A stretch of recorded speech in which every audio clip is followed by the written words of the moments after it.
Hello, Tom here. Today we'll be reading Letter 4 from Seneca to Lucilius, which is on the terrors of death. Pretty heavy stuff.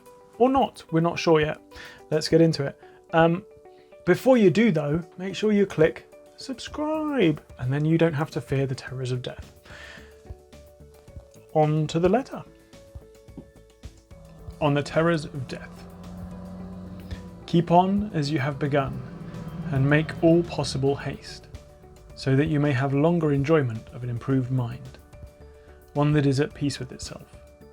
Doubtless you will derive enjoyment during the time when you are improving your mind and setting it at peace with itself. But quite different is the pleasure which comes from contemplation when one's mind is so cleansed from every stain that it shines. You remember, of course, what joy you felt when laid aside the garments of boyhood and donned the man's toga, and were escorted to the forum. Nevertheless, you may look for a still greater joy when you have laid aside the mind of boyhood, and when wisdom has enrolled you among men. For it is not boyhood that still stays with us, but something worse, boyishness. And this condition is all more serious because we possess the authority of old age, together with the follies of boyhood. Yea, even the follies of infancy.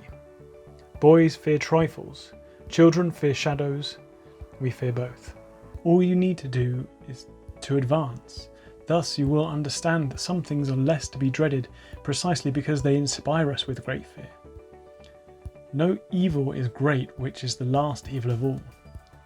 Death arrives. It would be a thing to dread if it could remain with you, but death must either not come at all, or else must come and pass away. It is difficult, however, you say, to bring the mind to a point where it can scorn life. But do you not see what trifling reasons impel men to scorn life? One hangs himself before the door of his mistress, another hurls himself from the housetop that he may no longer be compelled to bear the taunts of a bad-tempered master. A third, to be saved from arrest after running away, drives a sword into his vitals. Do you not suppose that virtue will be as efficacious as excessive fear? No man can have a peaceful life who thinks too much about lengthening it, or believes that living through many consulships is a great blessing. Rehearse this thought every day, that you may be able to depart from life contentedly. For many men clutch and cling to life even as those who are carried down a rushing stream clutch and cling to briars and sharp rocks. Most men ebb and flow in wretchedness between the fear of death and the hardships of life. They are unwilling to live, and yet they do not know how to die. For this reason, make life as a whole agreeable to yourself by banishing all worry about it. No good thing renders its possessor happy unless his mind is reconciled to the possibility of loss. Nothing, however, is loss with less discomfort than that which, when lost, cannot be missed. Therefore, encourage and toughen your spirits against the mishaps that afflict even the most powerful. For example, the fate of Pompey was settled by a boy and a eunuch, that of Crassus by a cruel and insolent Parthian. Gaius Caesar ordered Lepidus to bare his neck for the acts of the tribune Dexter, and he himself offered his own throat to Cheria.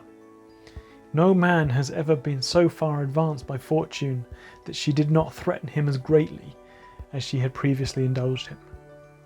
Do not trust her seeming calm. In a moment the sea is moved to its depths. The very day the ships have made a brave show in the games, they are engulfed. Reflect that a highwayman or an enemy may cut your throat, and though he is not your master, every slave wields the power of life and death over you. Therefore I declare to you, he is the Lord of your life that scorns his own.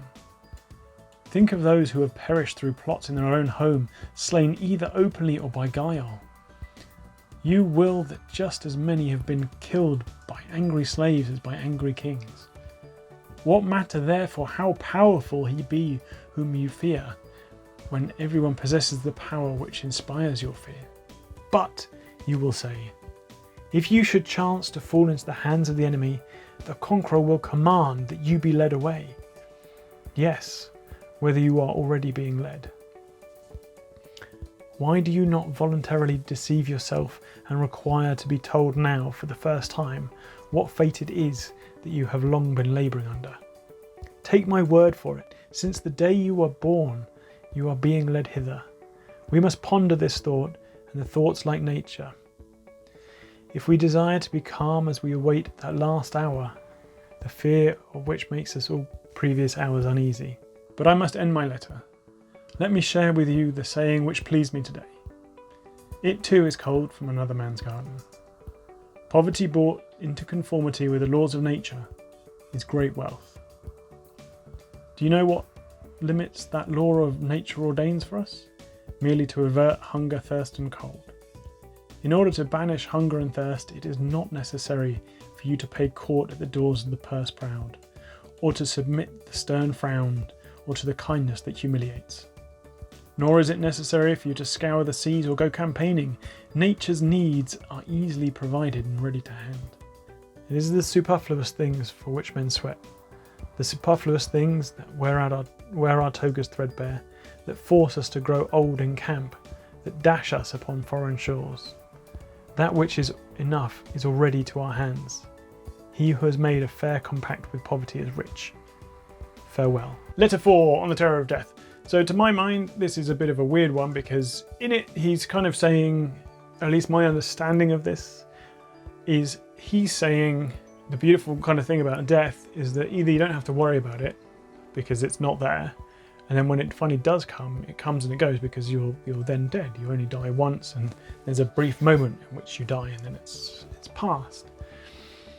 And he's saying that it's kind of around us all the time, and there's so much possibility for death that you kind of have to embrace that and accept that, and then through this kind of acceptance you can move on and be released from this fear of this terror of death.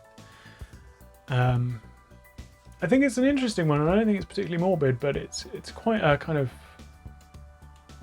heavy one. You kind of accept that one day you're going to die, and until you do, there's no point in worrying about it. And even then, that the time that you're dying is only a moment. And in it, he also says that the quicker you can reach the point at which you can accept that, the longer you have to enjoy life.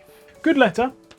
Good letter. If you disagree, if you've read more into it than my fairly simple understanding of it, drop a comment. Yeah. Otherwise, see you tomorrow for letter 5. Oh, remember to subscribe. Bye.